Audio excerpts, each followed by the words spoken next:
And thank you, Madam President, and thank you to everyone who's here today, because I know many of you individually and collectively are the reason that we're here today and really made this rail trail possible. And I know we've got a bunch of speakers on hot afternoon, and most of them are going to talk about the rail trail. I want to take a moment to talk about the rail trail in the context of the broader bicycle and pedestrian planning and implementation work that we are doing at the Massachusetts Department of Transportation. Because while this marks a very important milestone for all the folks from Natick and Metro West who've been working on this project for a long time, it also marks a very important milestone in that today we officially release our statewide bicycle transportation plan and our statewide pedestrian transportation plan, which have been in the works for a long time. And one of the things that I always tell people is, you know, we've done a lot of different kinds of plans since I've been secretary, but I don't do plans so that we can have plans and stick them on a shelf.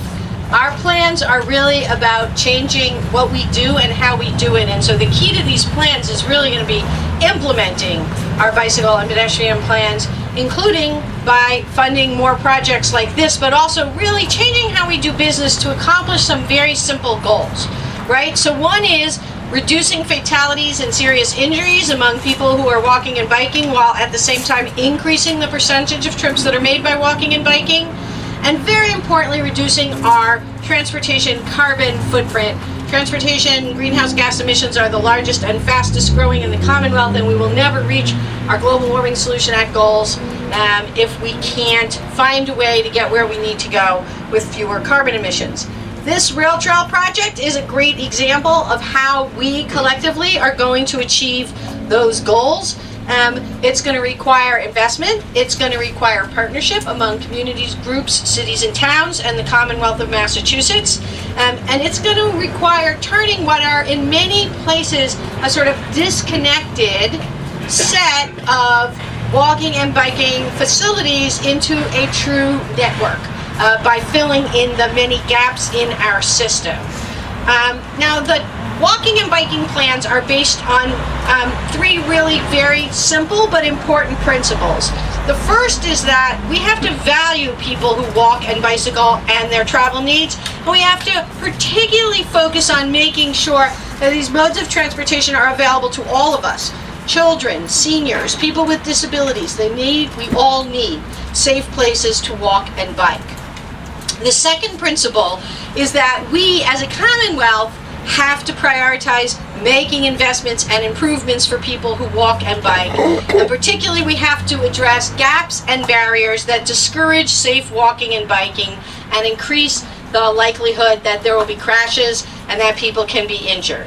And then the third principle that sits underneath these two important plans is that we all need to work together with our partners in local cities and towns and in other agencies, but we also have to lead the Commonwealth by example. And so we release those plans today, not to mark the end of a process, but really to mark the beginning of the next phase in that process, which is turning those plans into reality. Let me give you a very specific example. One of the things the plans talks about is maximizing the number of short trips that we can make by walking and biking, right? We're not gonna, most people, other than your husband, are not going to take, 10 or 20 or 50 mile walking, biking trips on a regular basis. But half of all trips made in Massachusetts are actually 3 miles or less. Nearly a quarter are 1 mile or less.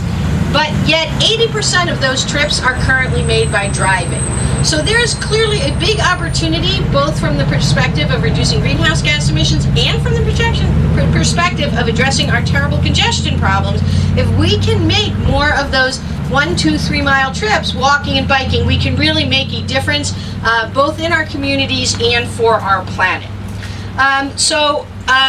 We will be hard at work taking not just the principles in those plans, but taking dozens of specific action steps and beginning to implement them. It will affect everyone throughout all of MassDOT, and it will involve all of you helping us. And particularly I want to thank the members of our Massachusetts Pedestrian and Bicycle Advisory Committee, MAPABs, several of whom are here today. because just as you've helped us pull that plan together, you're going to hold us accountable and make sure that we do the things that we have promised to do in those plans to move it forward. This rail trail that we celebrate here this afternoon really checks all the boxes that are in our bicycle and pedestrian plans. Valuing people who walk and bike, addressing gaps in our network, connecting more people to more places, and working together among community groups, cities and towns, and MassDOT to deliver for the people of our communities so they can walk and bike safely and enjoyably. So thank you all for the role you've already played in bringing us to this day, and thank you for the work you're going to do in the future to help us not just get this rail trail done, but take the idea of safe walking and biking back to all our communities and make it an option for more and more people. Thank you.